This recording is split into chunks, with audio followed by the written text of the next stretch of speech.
name is Lisa Beans. I'm the interim superintendent for the school district. I'm here this year, and I have agreed to come back next year. So I'll be back, and then I'm going to be superintendent. But so the interim's job is different than a regular superintendent's job. Your role, as I see it, is to prepare the district for its next regular superintendent.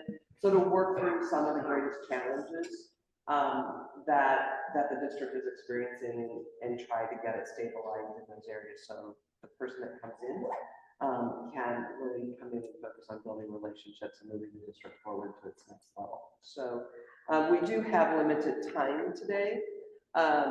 So I want to keep us focused, and I appreciate that you're going to see the small one that you have the handouts, and the way we've got it structured just makes it challenging to do that. So I'm going to jump right in.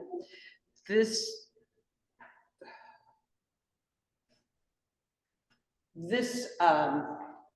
PowerPoint or this presentation is structured with some divider pages that just give you the general area. So we're going to start, and I'll give you a minute or two after I go through a part to be able to ask questions related to that part. It tends to make more sense. So the first slide, and the busiest slide of the presentation, is just how did Grinnell get here? Okay, and how is it related? How does it all fit and tie together? Because there's been a lot going on since I arrived in July. There was a lot going on the year before. So how does that all tie together? And so there are three drivers that have gotten us here. One is declining student enrollment. The second is the increasing age of our school facilities. And then the third is just 50 years of change. So the district is still operating in the its current facility configuration is the same configuration that it had in 1975 to 79. Okay, but when we look at the enrollment of the district over those 50 years, the district has lost approximately 1,000 students, 993 when you look at the certified enrollments between those two districts. And that certified enrollment is how you're funded. We are funded based on the number of students that we serve. So when money comes into the district to support education, that is based on the number of kids that we serve. So obviously, if you look at that, and I use the term normalized, if you were to compare the revenues that the district would have had it had those 1,000 students to the revenues that it's getting now, it's an $11 million difference in the general fund. Okay, so that happens. That's not shocking. That doesn't mean something terrible is going on with Grinnell. It means that that's what's happened across the state of Iowa in this case. Smaller families, fewer farm families that are out there specific to the rural part. The schools that we see increasing in size in Iowa are those that are in a metropolitan area. And then if you're just in the right location to the metropolitan area, if you take North Liberty and Solon, if you take Dallas, Center Branch, those, you're as we aggregate around large urban areas, then they have the benefactor of getting students within them. There are also challenges related to that. So it would be an $11 million difference in the general fund had we had those kids. We don't, so we have to operate and build a structure that supports that. And then we have the other side, which is the SAVE fund. And so on the handout, the one-page handout that has the orange and green table at the top, we're talking about general fund, and that's where we do our operations. That's where we pay for salaries. That's where we pay for all the materials and supplies to operate. That's where we pay for our utility bills and some insurance, but not all of it. So you have the general fund side, and then you have the side that you can build on, which is the green. And the SAVE funds are in that green side. And SAVE is that 1 cent sales tax that you pay for basically everything that you buy in the state that goes back in. It's collected by the state. They divide the number of kids that were served within the public schools, divide it by that, and then they multiply that times the number of students that you certified, and that money comes to the district to support the facilities and to support the large pieces. Some things that don't reach a $500 or extend the life of something have to be a general fund expense. So that SAVE is really about renovations and major remodels that we do. It can also support anything that PPEL supports. So that can be your school buses, your technology, and your administrative software, right? So in that arena, we would have lost $1.3 million had we had those students. Nothing's going to change that, but that's to just give you a picture of how the district has had over time to restructure itself in order to be able to meet the needs of kids. So the loss on general fund and save revenues increases our risk of losing spending authority. There are two things in the state of Iowa that a school district must maintain. One is the cash to pay your bills, and the other is the spending authority to use that cash. If you don't have spending authority, you can have lots of cash and you can't touch it. So, and spending authority is also based on the resident students that you're serving, and it takes a whole bunch of numbers, but everything is driven by the number of students that you serve. If you can't maintain spending authority, you have to go before what's called the SPRC, establish a plan, execute the plan, and work out of it. If you can't work out of it, the state just starts continuing to take control, and that's not a good term, to make sure that you right that ship. And if you follow the news over the past 3, 4, 5 years, Davenport would be the largest school and the most evident one where they were in jeopardy of losing spending authority. And so the state went in and they basically, these people need to go. These people can say, you need to stay, you need to figure this out. Your plan has to be approved. We have somebody in here watching that. That's an extreme case, and that was driven by some personal choices of leadership, and the district paid for those choices. But they've worked their way out, and so it can happen. It's just that you lose the local control piece of it in that process. So bottom message is you don't want to lose spending authority, okay? Now, the cuts of last spring were driven out of the fear of losing spending authority. So when the district looked at its forecasting, it was projected to lose spending authority in fiscal year 27. And so with that, the district had to take what I call a hard right, and they had to make significant reductions. It was over $1 million worth of reductions. And they worked really hard not to have those tied to students. What they did is, given what we know today, the projection would be that the district will have spending authority, not have a spending authority issue for at least 5 years. All right. You always right the ship in education, just like you do in your businesses. You keep making that shift. You just don't want to have to do one of these. So obviously, whenever there is an opportunity to adjust and restructure appropriately, then a district would do that. You just want to avoid that situation. So what we also know is that our facilities have been increasing in age. 1975 or 79, Peggy and I have to work on what's on paper, and Peggy has a better history sometimes than I do. So we'll go, 1979, I think, is when it was opened. That building is 45 years old, and that's the middle school, and that's the newest facility that we have. There were additions added, and some renovation done to Davis. So that work has been done. It was done in the mid to late 90s. So, but school buildings are not unlike our homes, that things wear out and we have to redo them, or we have to modernize because the world around us has changed or our physical abilities have changed. So you just have to keep modifying. So that's a long period of time not to have built a new school to help manage the general fund. This configuration is the same configuration that we were operating in, but we're operating with 1,000 less students, but our buildings are aging.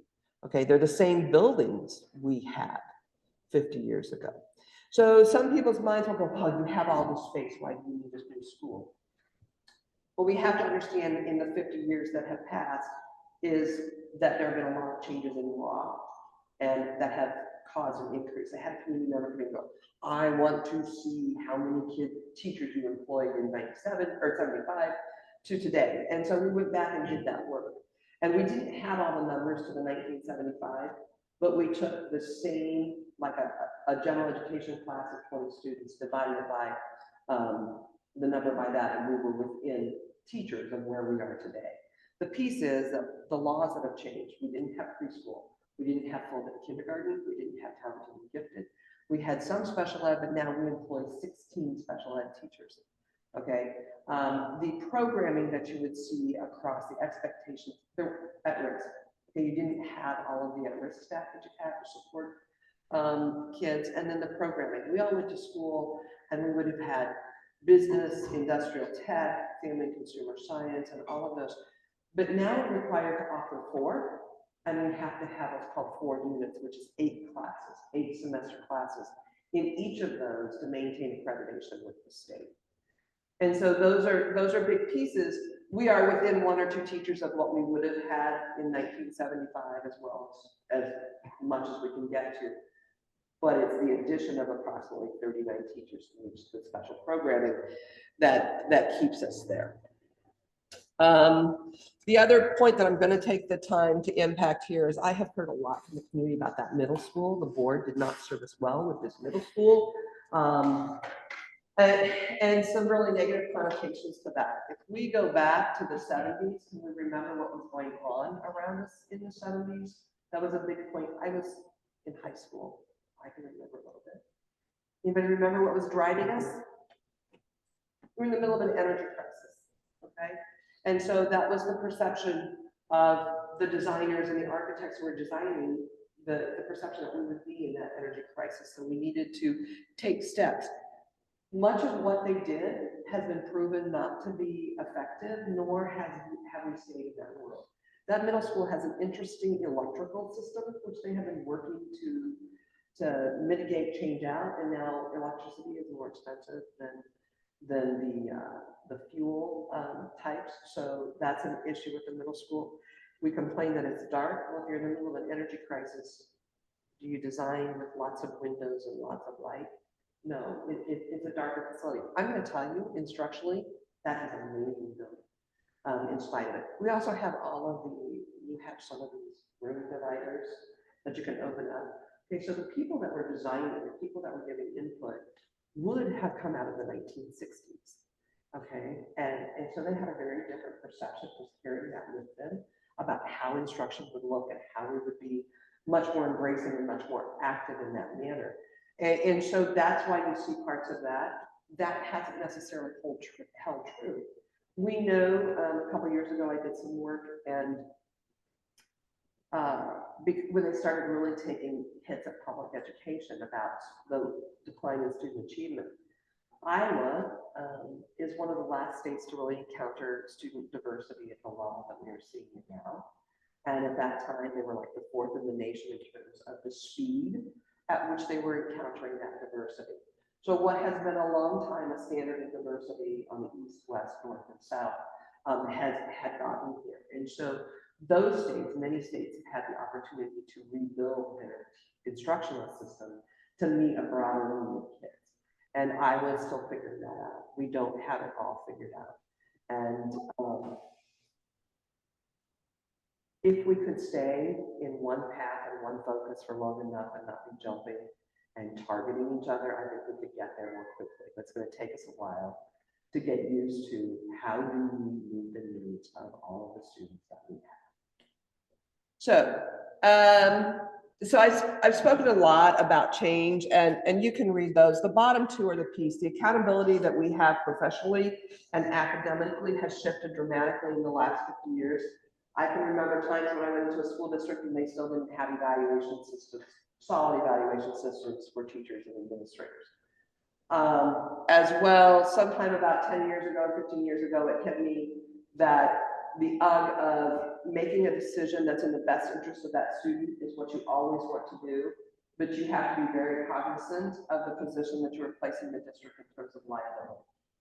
And so weighing that out, the legal liability that districts have now is just tremendous and has been a big shift. Questions around this slide. This is the why. This is the why we're in the position, and this is the why we've got to figure out how to get expenses out of the general fund. Before I leave it, just one more comment, then I'll take it. Davis Elementary costs us, the utilities cost about $100,000 a year, and that's a general fund expense. Bailey Park and Fairview each cost us about $50,000 a year. We know with the new school the numbers that have been ran, that if before you look at geothermal or solar, you will be paying half of the total of those utilities, and that's $100,000 a year at a minimum. So when you consider that that keeps rolling over in terms of the spending authority calculation, that's a significant amount of money because it compounds annually if you save it. Yeah, questions, I'm sorry.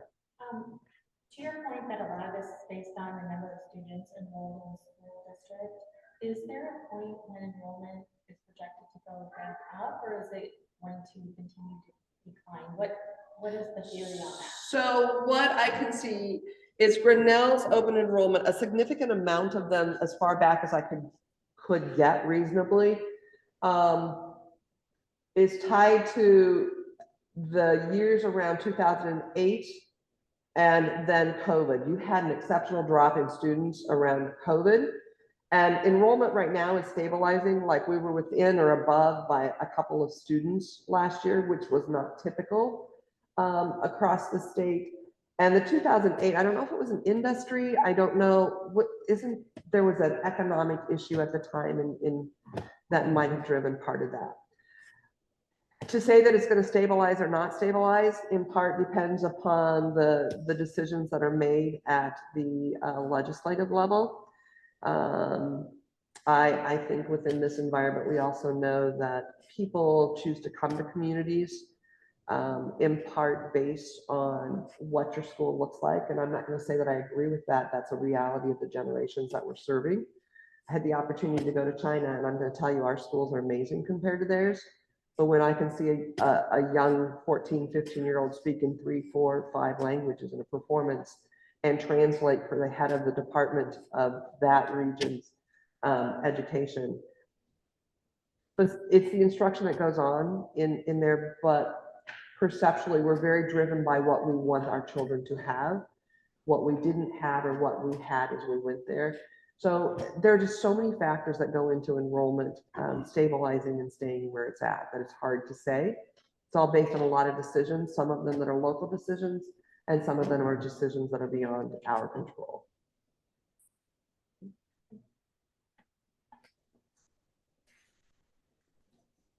I'm going to keep going. I'm going to skim over these. You can read these. Whenever these are just a timeline of the things that have occurred since I've been here. Whenever I go into the district, the first thing I do is look at the financial state to figure out what's going on. And that takes a lot of time, and happen to be able to figure that out pretty quickly. I do have to say, when Sean England called me and said, we need to get somebody in to look at what's going on with Davis because the lintels failed and all of that, that was didn't know about that one coming, but it's all good. Any questions about Davis and the decisions that the board made related to Davis?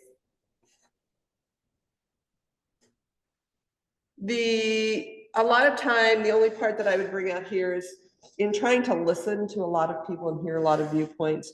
I think everybody embraces the why that we need to look at our facilities and make shifts. I think it's the perception or the reality of how it's been done in the past. And that's probably one of the greatest challenges we have, is this board nor I can ever change the past. We just have to figure out how to end that chapter in history and move it forward. So the focus has been to get Davis redeveloped, and we're working with the city to do that, to get hopefully be able to support the construction of a new elementary school. And then the community will need to sit down and have conversations about its secondary structures, because they also are in need of renovations and updates and work. And there's just, you're going to have to sit down and have that conversation. I would recommend, and have been pretty open about, you need to watch your enrollment for 3 to 5 years here, having the conversations, and then that might help out what some of your choices would be in the future to think about. Okay. So the communication that has been made has always been that the district will not purchase property. We will use property that we have in order to build on, unless there was a gift of comparable or better land. And so we know Cedar Rapids purchased 50 acres for $7.5 million. My husband usually doesn't bother me at work or call me at work, but he called me that morning. Did you see this?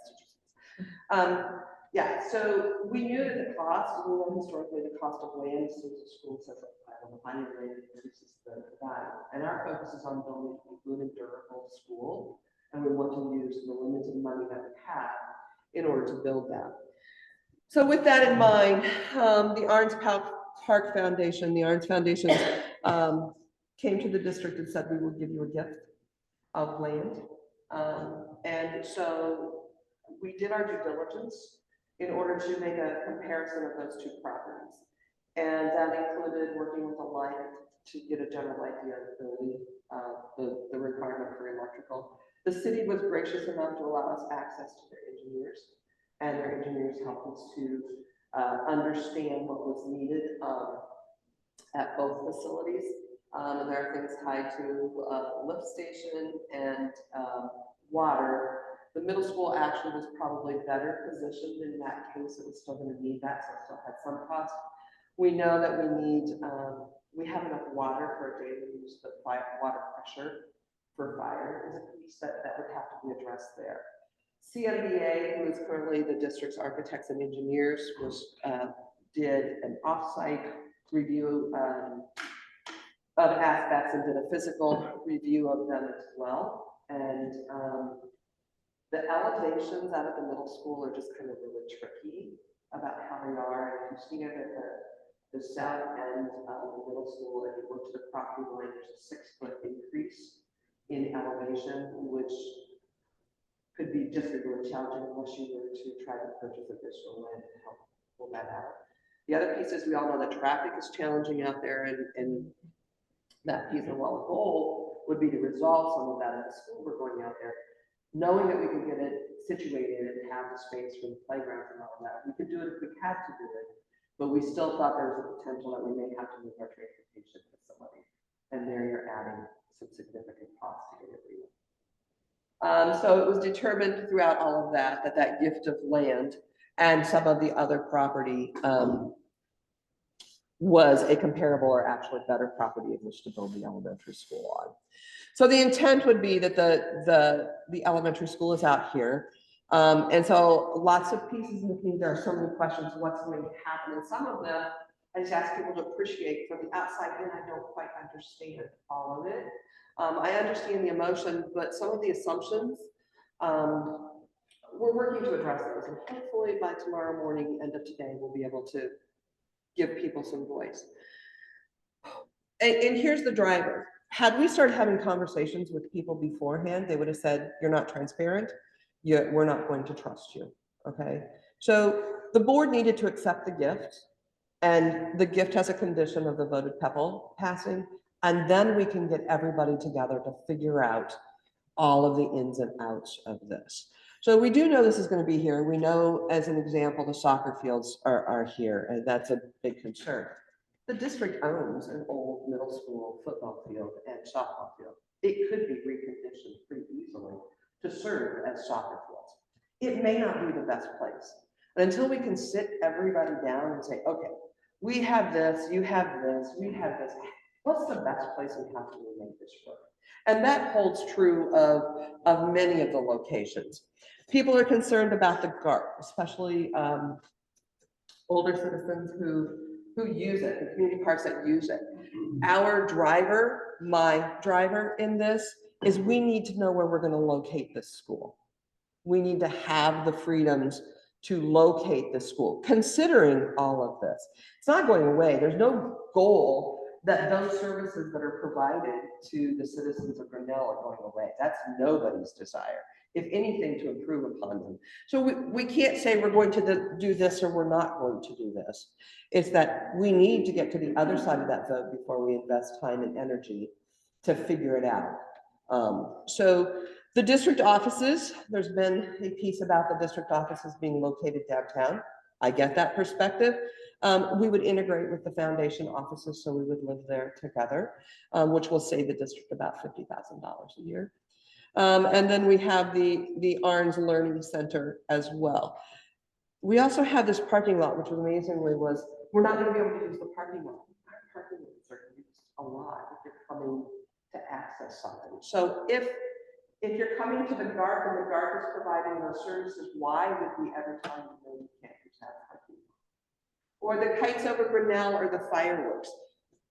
A lot of times those happen on district properties and communities because they are the big open spaces. And I think historically they have been, at least the fires have been located there. So that was never the intent. It's never the desire to take something away. It's to maintain as much public access and to get places potentially restructured, but we don't even know that because we can't have the conversations. Okay. Questions there? I think that's a really good explanation for a lot of people's concerns right now. It's, oh my gosh, they're going to take this away. Somebody was telling me, somebody from the CPA said it, this is actually it positions the community better because it's going into the public's hands. That's one way to look at it. Okay, I don't know if that's the individual person's piece, but then it is, parts of it have that piece.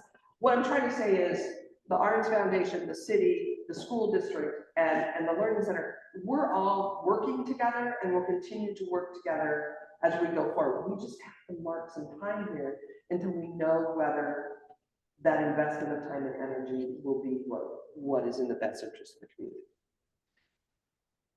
I'm going to keep moving on to the finance side of this because I know that, yes, I'm sorry. Good question about the space. Not that school district would ever grow that much, but if there was some growth, is there space in that, Yes. potential space to? So this is about 35 acres, okay, and it's open acres, so it doesn't already have anything on it. So that's part of the design process. Let's design it for what we need, but let's make it so if the world shifts on this side, we have enough to deal with preschool if that becomes to put preschool in a school. Philosophically, developmentally, that's a real challenge to me. The current kindergarten is the old first grade, and preschool is rapidly becoming kindergarten, and those kids are 4 years old, and having them in the routines of school, that's not necessarily in their best interest. So if we could hold them in a site that is very much more developmentally appropriate and integrate them in, align the work very tightly, but make sure that we're protecting their childhood and that piece, then that helps them both socially, emotionally, and academically. Okay, the knowing when to go to lunch and knowing, I mean, we'll leave that conversation there. So we have to place it on here so that we have options. So if you wanted to take preschool, if we don't have the money to get the 5th out there and the community still wants to get 5th grade out there, then that you have that ability. If you should ever decide that you want the 6th grade, that we position it so that the community has options in the future about how, and there is enough space, but that again goes back to we need to be able to have some freedoms here for a period of time to be able to identify that with our architects and engineers. Good question. Yes. I apologize if you've answered this or if you're going to in the future. I get the pleasure of listening to about 100 different opinions at 9 or 3 every single day. And with that, it seems like a lot of the things you're talking about are the unknowns that people are still questioning and looking for right now. And again, apologies if you've mentioned this or will, but is there a reason that this has been such an escalated timeline in which the vote is March 4th and we don't have all the answers? I think as a society, we're always looking for, here's plan A through Z, and these are the steps we're going to take. And I think that's what people are expecting. And knowing that we really don't have, or at least not been broadcast the exact step-by-step orchestrated plan yet, is the reason that there's so much hesitancy in the opinion. Okay. So there are a couple of things that I'll try to speak to that. One, I think the unknowns lie around what's going to happen here in large part, not the construction of a school. And I could be wrong and you can push back on me, and that's perfectly fine. When you vote in Iowa for a vote in PPEL or for general obligation bonds, there are only certain times that you can vote. Okay, so general obligation bonds are November and November only. That can also drive the market in what you're going to pay for it. Okay, because the typical process of a general obligation bond And so everybody's going out with a general obligation bond at the same time, and the contractors can be very busy in that process, and so that can drive some things. The vote PPEL can be done 3 times. It can go in March, it can go in September, or it can go in February. So that would be why now, why in this window, for the March window. The piece around the March window too is it gives you the greatest opportunity to be able to hit the start of the school year and not have to move in the middle of the year or leaving the building to sit down. Okay, so it's about 6 months or so to design, and you can do about 18 months to build in a good cycle, which should put you that building is done about June. You then get clearance to enter it from the fire marshal. You have a little bit of time to get all of that stuff, and you can open school up instead of having to try to get that all done in December or plan something that we planning to do this weekend with that. So those are some of the drivers. I would say probably the degree of urgency also arose with Davis and knowing the concerns about that. So we can transition kids into the 2 elementaries that we have. Is it ideal in the long term? No, it is not the best thing in the long term.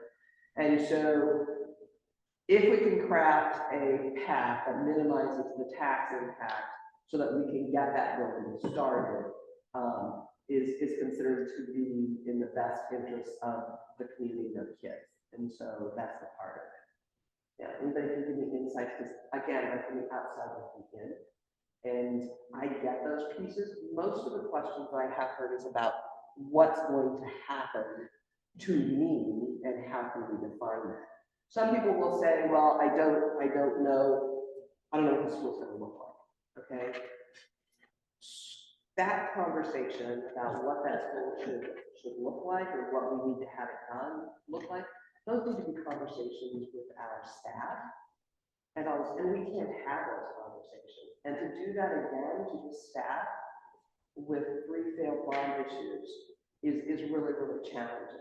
This community is very fortunate that it has an individual who has done that in his lifetime. He helped facilitate those processes. Dr. Dave Stokes served as your superintendent, has served in many roles, is highly recognized. He knows how to do that. So we can financially manage that as well and get the voices around what do we want in that school. We want a good and durable school, not a lot of bells and whistles to it, but we want it to last for a long time.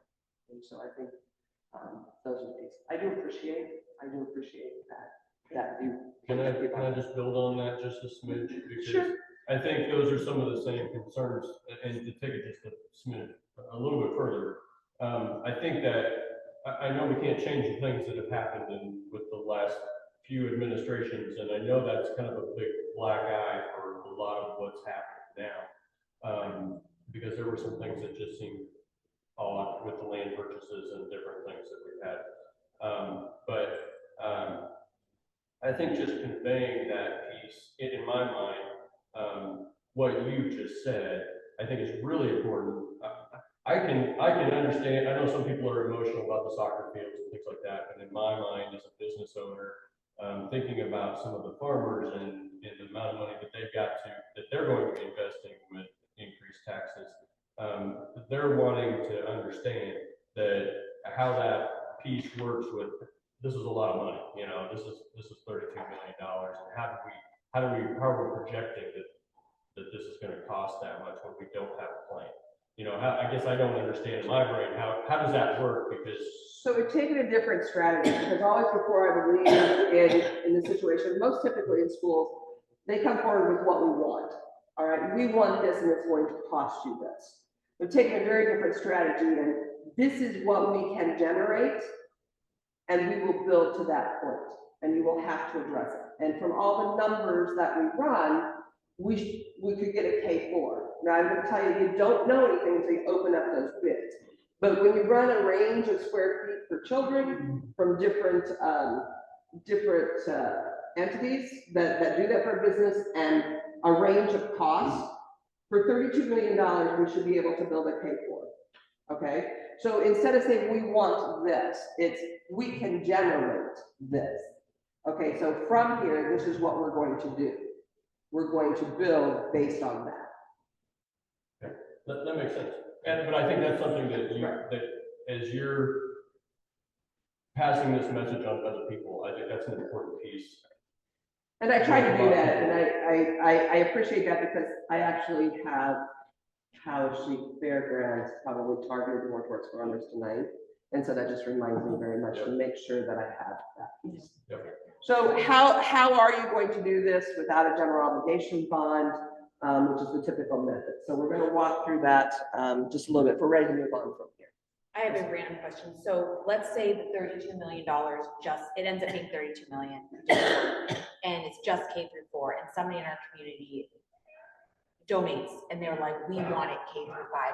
Like, can we accept that private, just like a land? Yeah, so that can come in, but we want to get to the other side before we start addressing how would donations work. Yes. And what are donations? First of all, the board needs to go back and review its naming rights because typically some of those things we have a naming right. I want to make sure that they have, this is the rules for naming rights clear. So if that's a condition, it's not a murky one. It's just very straightforward. The board's done that piece.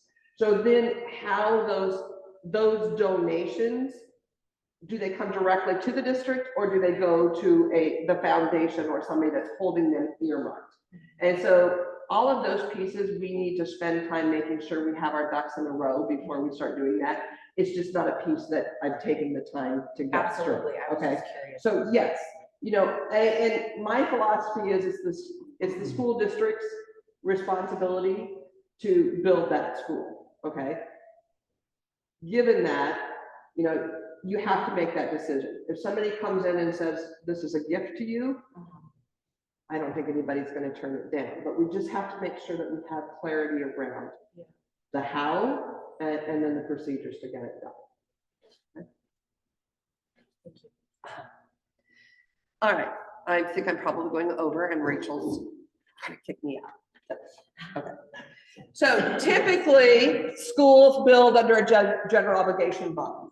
270 is probably between 33 and 35 million. So that's what you would be looking at per thousand if we were to do this through a general obligation bond.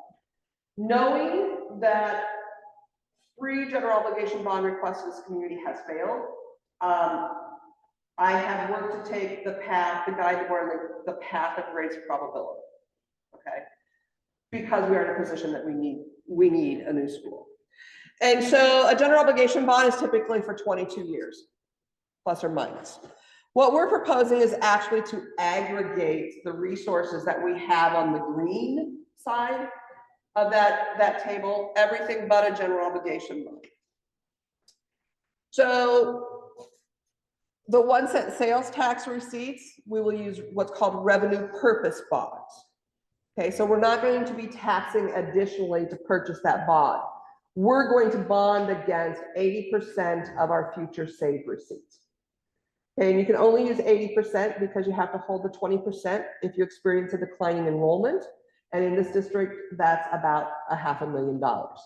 Once you don't need that $500,000 though, you can use it either to apply to the bond, to help to build with it, or for other things that you need out of the other 67 cents of the PPEL, the other just middle school, high school work that could be done. You can move it over. So it doesn't sit there forever. It's held for a period of time and then it becomes open to use for a purpose within construction or remodeling.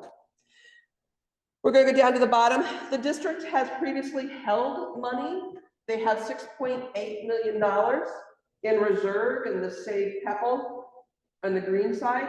And people have critiqued them, well, why weren't you using it along the way? With the age of the facilities that they had, if something went wrong, they were going to need access to ready money to get it taken care of quickly.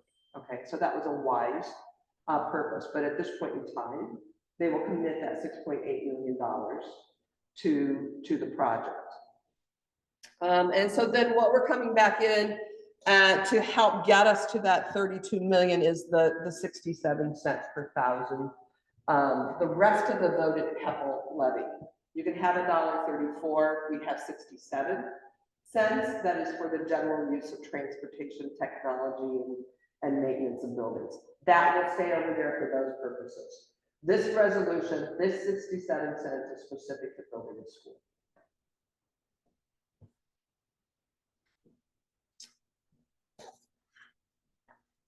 So that's the part of it that impacts your taxes. These two pieces will not impact the tax rate. And the time frame is different. This is 10 years versus the bond is Right. 22. So a levy can only be, has to be renewed every 10 years. And so this is built on that 10-year window. I would also bring the language, that 67 cent, the new 67 cents specifically says a new elementary. It has some general language in it. And so that is to be aware there. If that doesn't pass, if the voted PPEL passes, but something else happens, that somebody comes in and says, no, we don't want you to buy the revenue purpose bonds, then it can sit there and it can be used by other things, but it is intended to build a new school. That gets kind of murky, and the chances of someone doing that, I've never seen it happen, but it does happen. So that's why that language is there. All right. So how does that play out in terms of how these coordinated resources will be used? So we'll apply our reserves, which is about 21% of the total project. We will use revenue purpose bonds to the SAVE, which is 60% of the project. Those, we can bond against that for a period between 1 and up to the 22 years. Again, that's not an impact on the taxpayer, but that's a part related to that, to kind of spread it out if the district needed to. The other part to know though is I think when I looked back at the previous bonds, the district has been able to pay those bonds off early. So they've exercised that piece to open those revenues back up. There will be interest income of about 1.5, which is about 5%.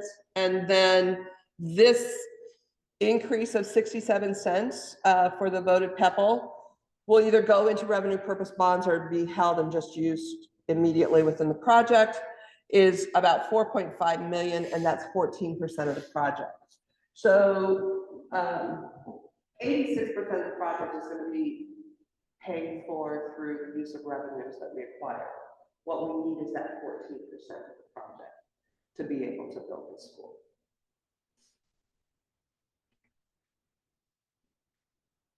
So how does this work out in the tax world?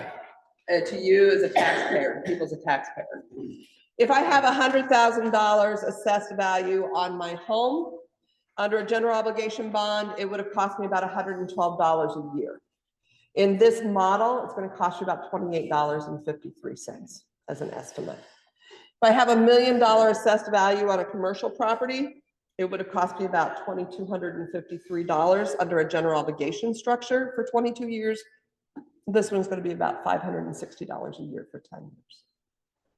And if I'm ag, and ag is an animal all of its own, the county average for assessed value on ag is 1,741. So it would have been about $3.38 per acre per year.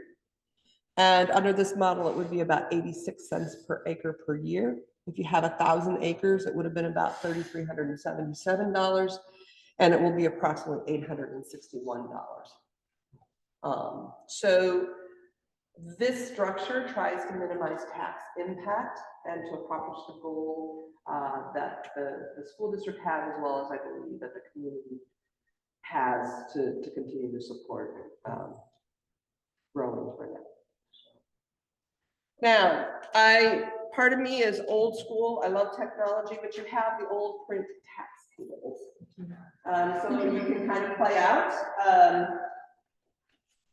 generally, but the last slide that you have actually has a QR code on it.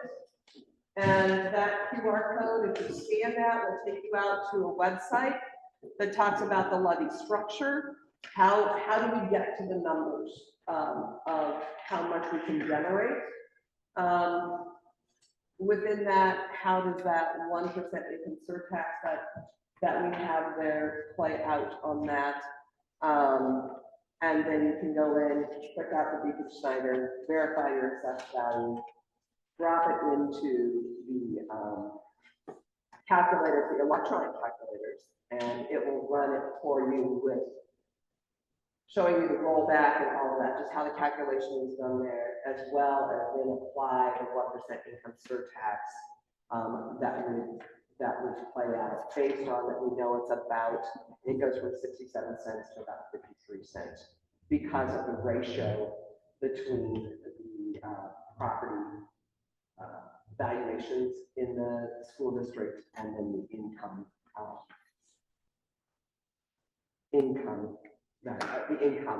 total that's taken in across the school district as well, the income taxes. Questions? Yeah. Question, I'm tired from Grinnell-Newburg schools in 2020, was hoping to be in a new building years before I retired, but I was wondering if you ever took like, okay, this is where we could have had a new building back in 2018, and how much we spent because we didn't have a new building, the cost of repairs, the extra teachers that have to drive back and forth. I mean, have we ever looked at that? I haven't, I know it's a big number, okay, but I haven't sat down to get to what the number looks like because it's not going to change anything in the end. I think everybody in their hearts know we wouldn't have been paying as much as we project to pay now, but nothing we do can change that. I think the traveling, we know that every time we put a teacher to go between buildings, it's roughly a half hour, 10 minutes to get ready, 10 minutes to travel, 10 minutes to leave. And what's most important to me is that's a half hour they could have been with kids. And so, and we have a lot of teachers who are shared between buildings. So I would love to tell you how much it is, but I haven't invested. I just invested the time trying to figure out how can we get to a workable solution that everybody can find some buy-in to, rather than if we'd only done it there, because I think we all know it's a pretty big deal. Just in what the cost of food is now on the backside of COVID.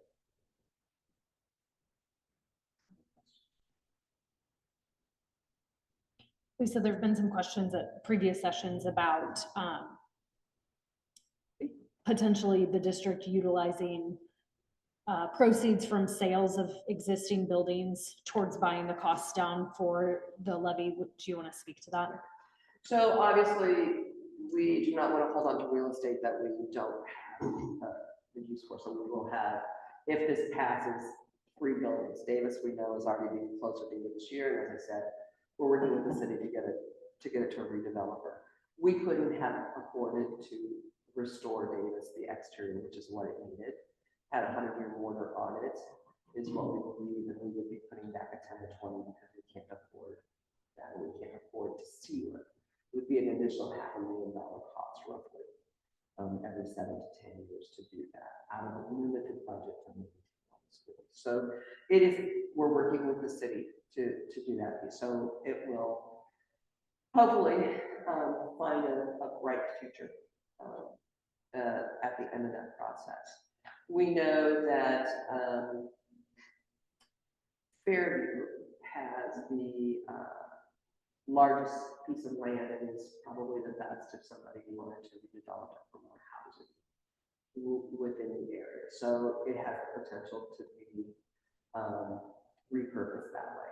Bailey Park is a smaller piece, but again, we have lots of moving parts. So ultimately we want to sell it if there's not enough use for that. The piece to say that we're going to make lots of money off of those facilities it's not a reality. Okay, if we look at Davis alone, we know that it's probably, if we had to take Davis down, if we took Davis down, it's going to cost our taxpayers, it's going to cost us the access to probably at least $500,000. Okay, in that green side, in that facility side, and the same. It would not be as great at the other two, but I also don't want to keep people with the perception that you're going to make any significant money. Will you make something? Yes, but it's not going to be a significant amount of money to apply to the school. I can't give you the exact dollar, I don't want to give you the exact dollar, in terms of what somebody has for that purpose, and can we dispose of it with the school, and that becomes somebody else's piece to take whatever the lead down, or to do what they have to do. Do we want to have good developers? Yes, we do. We don't want any of the schools that we need to become an eyesore to want them to support their communities. I think from my perspective, thinking about those old properties, you want to hope the best for them, but in my mind, they're a liability. You have to think of them as a liability and hope for the best, that you will find some sort of good repurpose for them. But Yeah, we're not in the real estate business. I mean, we're just, that's more, do we have the staff to do that? We will do what we have to do and do the very best that we can. But holding property that has no educational value is a liability. And we only have so much brain power, we only have so much money. We need to be able to focus on what our core mission is, which is to educate.